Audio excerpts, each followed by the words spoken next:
রাজুলুন কলবুহু মুআল্লাকুন feel মাসাজিদ, যে ব্যক্তির অন্তর মসজিদের সাথে সম্পর্কিত, মসজিদের সাথে যার অন্তরের টান আছে, জোরে বলেন তো কিসের সাথে?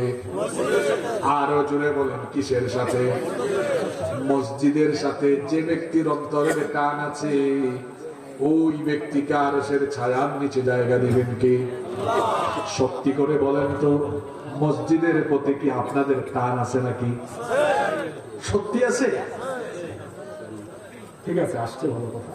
চেয়ারম্যান সাহেব এসেছেন, আমরা খুশি না বেজা? তো বলছিলাম, মসজিদের সাথে যেই ব্যক্তির অন্তরের টান আছে ওই ব্যক্তিকে আল্লাহ আরশে আজিমের ছায়ার নিচে জায়গা দিবেন। বলছিলাম সবাই একটু সত্যি করে বলেন তো, মসজিদের প্রতি টান আছে তো? সত্যি আছে তো? আমার ইমাম সাহেব ভাই এখানে হাজির। আমি ইমাম সাহেবকে বলে প্রশ্ন করে আপনাদেরকে শরম দিতে চাই না, যদি সত্যি সত্যি মসজিদের সাথে আপনাদের টান থাকতো, ফজরের নামাজে মসজিদে জায়গা দেওয়া সম্ভব হতো না। এইটাও ঠিক, আরেকটাও ঠিক। এবার আমি ঠিক ধরবো কোনটা? কথা বুঝেন নাই? বলেছি মসজিদের সাথে টান আছে কিনা? জি হুজুর আছে। আবার যখন বললাম যে ফজরের নামাজে কেমন অবস্থা, বেশিরভাগ মসজিদের অবস্থা হলো টেনে টুনে এক কাতারও করা যায়। এটা ভালো লক্ষণ না খারাপ লক্ষণ? মসজিদের সাথে সম্পর্ক কেমন হওয়া চাই? মনোযোগ আছে তো? মনোযোগ দেন। আমাদের প্রিয় নবী, দয়ার নবী, মায়ার নবী, রাহমাতাল লিল আলামিন মুহাম্মাদুর রাসূলুল্লাহ সাল্লাল্লাহু আলাইহি ওয়াসাল্লাম মসজিদের সাথে তার সম্পর্কটা কেমন ছিল শুনেন। আল্লাহর নবী দুনিয়া থেকে চলে যাওয়ার কয়েকদিন আগে প্রচন্ড রকমের অসুস্থ হয়ে পড়লে, এত অসুস্থতা তিনি বিছানা থেকে উঠতে পারেন না, বিছানা থেকে উঠে বসতে পারেন না, একাকী দাঁড়াতে পারেন না, হাঁটা চলা করতে পারেন না। প্রচন্ড রকমের যখন অসুস্থতা তাকে ঘিরে ধরলো, সেই সময়ও আল্লাহ নবী কি করেছেন শুনেন। আম্মা জান আয়েশা রাদিয়াল্লাহু আনহার ঘরে নবীজি আছেন। তিনি বললেন, দুজন সাহাবীকে ডাকো, আমি ঘরে নামাজ পড়তে চাই না, মসজিদে যেতে চাই। আম্মা জান আয়েশা রাদিয়াল্লাহু আনহাকে বললেন, আয়েশা আমার গোসলের ব্যবস্থা করো, ওযুর ব্যবস্থা করো।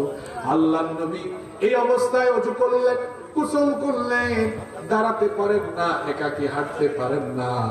দুজন সাহাবীকে ডেকে এনে দুজন সাহাবীর কাঁধের উপরে ভর করে মসজিদে নববীতে হাজির হয়েছেন, নামাজে ইমামতি করেছেন, খুতবা দিয়েছেন। খুতবা দিতে গিয়ে আল্লাহর নবী সাহাবীদেরকে বলেছিলেন, আমার সাহাবীরা শোনো, আল্লাহ রাব্বুল আলামিন এই পৃথিবীর সকল সম্পদ দুনিয়ার একজন ব্যক্তিকে দিতে চেয়েছিলেন, আর সেই ব্যক্তি দুনিয়ার সকল সম্পদকে উপেক্ষা করে তার মালিকের সাথে দিদার লাভকে তিনি পছন্দ করেছেন, প্রায়োরিটি দিয়েছেন। আল্লাহর নবীর এই বক্তৃতা কেউ বুঝতে পারলেন না, কিন্তু আল্লাহর নবীর সবচেয়ে কাছের বন্ধু, বয়োবৃদ্ধ, জ্ঞান বৃদ্ধ সাহাবী আবু বকর রাদিয়াল্লাহু আনহু আল্লাহর নবীর জবান থেকে এই বক্তৃতা শুনে বাচ্চা শিশুর মতো ক্রন্দন করে উঠলেন। তখন সাহাবীরা বললেন, ভাই আবু বকর, আল্লাহর নবীর কথা শুনে আপনি তো কাঁদেন কেন? নবীজি কান্নাকার কথা বললেন, কিন্তু আপনি কেন কাঁদছেন? কি মনে করে কাঁদেন? আবু বকর রাদিয়াল্লাহু আনহু তখন বললেন, আমার ভাইয়েরা, তোমরা কেউ বুঝতে না পারলেও আল্লাহর নবীর বক্তব্যের মর্মার্থ আমি বুঝতে পেরেছি। এই পৃথিবীর সমুদয় সম্পদ তো আল্লাহ তার নবীকেই দিতে চেয়েছিলেন। তিনি সবকিছু বাদ দিয়ে মালিকের সঙ্গে দিদার লাভকে পছন্দ করেছেন। তার মানে হলো আল্লাহর নবী আমাদের মাঝে বেশি দিন আর থাকবেন না, তিনি দুনিয়া ছেড়ে চলে যাবেন। আমরা নবী থেকে মাহরুম হয়ে যাব, এতিম হয়ে যাব। এই জন্য নবীজির বিয়োগ আমি কিভাবে সহ্য করব? মাথায় আসা মাত্র আমি চোখের পানি ধরে রাখতে পারলাম না, বুকটা ফেটে যাওয়ার মতো অবস্থা আমার হয়েছে। আল্লাহর নবী সেদিন নামাজে ইমামতি করলেন, ঘরে গেলেন। সেই দিন তিনি মাগরিবের নামাজে ইমামতি করলেন। আল্লাহর নবীর প্রচন্ড জ্বর বেড়ে গেল, মাথা ব্যথা বেড়ে গেল। আল্লাহর নবীর এমন অবস্থা, ঘরের মধ্যে যাওয়ার পরে বেহুশ হয়ে গেলেন। এইরকম অবস্থার মধ্যে এশার আযান হয়ে গেল। নবীজির হুশ আসলো, জিজ্ঞেস করলেন, আয়েশা এখন কোন সময়? আম্মা জান আয়েশা রাদিয়াল্লাহু আনহা বললেন, নবী গো এখন এশার সময়।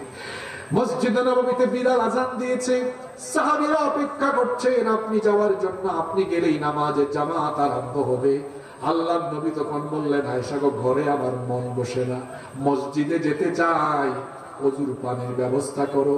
আম্মা জান আয়েশা রাদিয়াল্লাহু আনহা ওযুর পানি আনতে গেলেন, আল্লাহর নবী বেহুশ হয়ে আবার উপরে গেলেন। ও তালার মানুষেরা শোনেন, মসজিদের সাথে সম্পর্কটা কেমন থাকা চাই। আম্মা জান আয়েশা রাদিয়াল্লাহু আনহা এসে দেখলেন নবীজি বেহুশ হয়ে গেলেন। কিছুক্ষণ পরে নবীজির হুঁশ আসলো। আল্লাহর নবী বললেন, ও আয়েশা নামাজ কি শেষ হয়ে গেল নাকি? আম্মা জান আয়েশা রাদিয়াল্লাহু আনহা বললেন, না গো নবী, এখনো নামাজ শেষ হয় না, সাহাবীরা তো আপনার অপেক্ষায়।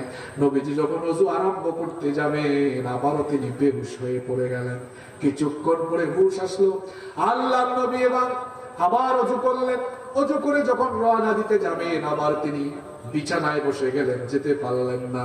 নবীজি বুঝতে পারলেন আর তার দ্বারা মসজিদে নববীর ইমামতির জায়গায় গিয়ে দাঁড়ানো সম্ভব। আল্লাহর নবী তখন বললেন, আয়েশা আমার মনে হয় আমি আর মসজিদে গিয়ে ইমামতি করতে পারবো না, তোমার পিতা আবু বকর রাদিয়াল্লাহু আনহুকে বলো আমার জায়নামাজে আজকে দাঁড়িয়ে যেতে। আয়েশা রাদিয়াল্লাহু আনহা তখন বললেন, ওগো আল্লাহর নবী, আল্লাহর কসম করে বলছে আমার বাবা বড় নরম দিলের মানুষ, আপনার জায়নামাজে তিনি দাঁড়ালে স্থির থাকতে পারবেন না।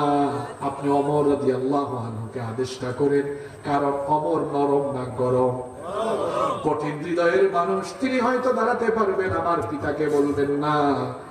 আল্লাহর নবী বললেন, আয়েশা গো আমার সবচেয়ে কাছের বন্ধু হলো আমার আবু বকর, সে আমার হিজরতের সাথী, আমার দুঃখের দিনের সাথী, সুখের দিনেরও সাথী। আমি আদেশ করেছি আমার আবু বকরকে বলো আমার জায়নামাজে দাঁড়িয়ে ইমামতি করার জন্য। এই আদেশ যখন আবু বকর রাদিয়াল্লাহু আনহু পেলেন, তখন আবু বকর রাদিয়াল্লাহু আনহুর ইমামতিতে মসজিদে নববীতে নামাজ শুরু হয়ে গেল। আবু বকর রাদিয়াল্লাহু আনহু বাচ্চা শিশুর মতো ক্রন্দন করছেন, নামাজের তিলাওয়াত করছেন আর কাঁদছেন, পেছনে সাহাবীরাও কান্না করছেন। সেই দিন মসজিদে নববীর প্রতিটি কাতার থেকে শুধু কান্নার আওয়াজ শোনা যায়, কান্নার আওয়াজ শোনা যায়। আবু বকর এই জন্য কাঁদেন, আরে আল্লাহর নবী জীবিত থাকা অবস্থায় আল্লাহর নবীর জায়নামাজে আমি দাঁড়িয়ে গেছি, মানে আল্লাহর নবীর পিছনে নামাজ আদায় থেকে আমরা বঞ্চিত হয়ে গেছি। পিছনে সাহাবীরা কান্না করছেন, তাদের মধ্যে অনুভূতি পয়দা হয়েছে আল্লাহর নবী জীবিত থাকা অবস্থায় তার পিছনে নামাজ আমরা পড়তে পারছি না, তার মানে নবীজি থেকে হয়তো আমরা চিরতরে বঞ্চিত হয়ে যাওয়ার মতো পরিস্থিতিতে পড়ে যাচ্ছি। আল্লাহর নবী এই অবস্থায় বেহুশ হয়ে গেলেন। কিছুক্ষণ পরে যখন হুঁশ ফিরে আসলো, নবীজি বললেন, আয়েশা নামাজ কি আরম্ভ হলো নাকি এখন আরম্ভ হয় নাই? আম্মা জান আয়েশা রাদিয়াল্লাহু আনহা বললেন, নবী গো নামাজ তো চলছে। আল্লাহর নবী বললেন, তাড়াতাড়ি করে মসজিদে নববীর দিকের জানালাটা খোলো, নামাজের দৃশ্য আমি নিজের চোখে দেখতে চাই। মসজিদে নববীর দিকের জানালাটা খুলে দেওয়া হলো। আল্লাহর নবী নামাজের এই দৃশ্য দেখলেন, দেখে তার চোখের কোণে পানি চলে আসলো।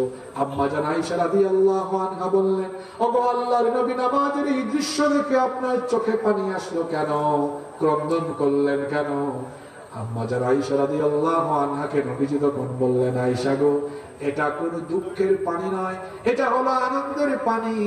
এই যে আমার উপস্থিতিতে আমার সাহাবীরা মসজিদে এত সুন্দর করে জামাতে নামাজ আদায় করছে, এই নামাজের পরিস্থিতি, এই দৃশ্য বাস্তবায়ন করার জন্য আমি মক্কার জমিনে আমার শরীর থেকে রক্ত দিয়েছি, সাফা পাহাড়ে রক্ত ঝরিয়েছি, তায়েফে উহুদে আমার রক্ত ঝরেছে, অসংখ্য সাহাবীরা জীবন দিয়েছে, রক্ত ত্যাগ আর শাহাদাতের বিনিময়ে যে সুন্দর দৃশ্য আমি পৃথিবী থেকে যাওয়ার আগে দেখলাম, এটা দেখে আমার মধ্যে অনুভূতি পয়দা হয়েছে।